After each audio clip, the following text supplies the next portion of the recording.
Haroowwan Oromiyaa biroorraa adda.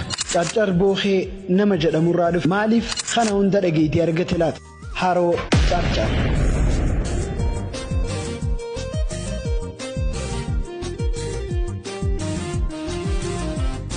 Haroon carcar aanaalee akka Habroo boohee fi odaa bultum jidduutti kan argamu yoo ta'u bal'inni isaa guddaan aanaa Habroo keessatti lafa bal'aa qabatee argama. Bal'inaan kanaan dura hektaara 300 kan ture yoo ta'u erga xiqqoof gogee deebi'ee booda yeroo ammaan tana hektaara 635 ol uwwisee gadi fageenya bishaanii tilmaamaan meetira 4.5 ol ta'u qabatee guyyaarraa bal'achaa jira.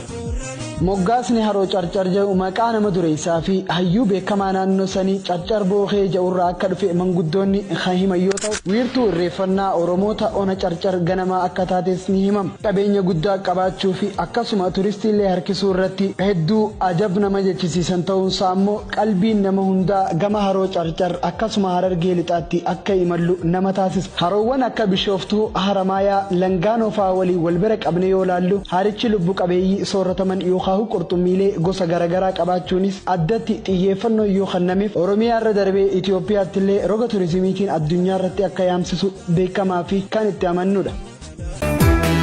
Carcar odaa bultum kuraa fi galaanee yaada keetiin anis kunoogaa uffadde qaamaanii.